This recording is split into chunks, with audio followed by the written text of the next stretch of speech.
12 லட்சம் வரை வருமான வரி இல்லை புதிய வரிவிதிப்பு முறையில். தனிநபர் வருமான வரி சீர்திருத்தங்கள் நடுத்தர வகுப்பினருக்கு சிறப்பு கவனம்.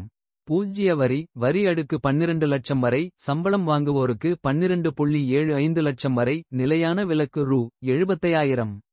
நடுத்தர வகுப்பினரின் வரியை குறைக்கவும் அவர்கள் கையில் அதிக பணம் இருக்கவும் வீட்டு நுகர்வு சேமிப்பு முதலீடு எல்லாம் பெருசா வளரவும் புதிய அமைப்பு. எல்லா வரி செலுத்துவோருக்கும் பயனளிக்கும் வகையில் வரி அடுக்குகள் மற்றும் விகிதங்கள் மாறிடுச்சு. வரி அடுக்கு சம்பளம் வாங்குவோர் அல்லாதவர்களுக்கு. வருமான வரம்பு வரி விகிதம் 0 to 4 லட்சம் ரூபாய் இல்லை. 4 to 8 லட்சம் ரூபாய் 5 விழுக்காடு 8 to 12 லட்சம் ரூபாய் 10 விழுக்காடு 12 to 16 லட்சம் ரூபாய் 15 விழுக்காடு 16 to 20 லட்சம் ரூபாய் 20 விழுக்காடு 20 to 24 லட்சம் ரூபாய் 25 விழுக்காடு 24 லட்சம் ரூபாய்க்கு மேல் 30 விழுக்காடு.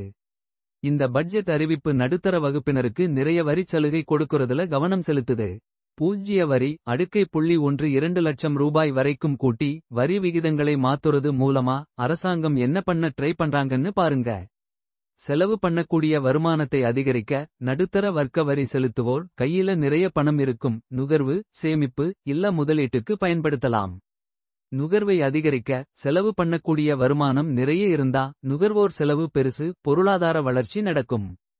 சேமிப்பு மற்றும் முதலீட்டை ஊக்குவிக்க வரிச் சுமை கம்மியா இருந்தா ஆளுங்க சேமிப்பு மற்றும் முதலீடு பண்ண ஆசைப்படுவாங்க பொருளாதார வளர்ச்சிக்கு ஹெல்ப் பண்ணும். இந்த மாற்றங்கள் வரி அமைப்பை சிம்பிள் ஆக்கும் எல்லா வரி செலுத்துவோருக்கும் ஏதாவது ஒரு அளவுக்கு பெனிஃபிட் ஆகும். ஆனா இது பட்ஜெட்டோட ஒரு அம்சம்தான். பொருளாதாரத்துல ஒட்டுமொத்த தாக்கம் என்ன ஆகும்னு சொல்ல வேற காரணிகள் பாலிசி அறிவிப்புகள் எல்லாம் பார்க்கணும்.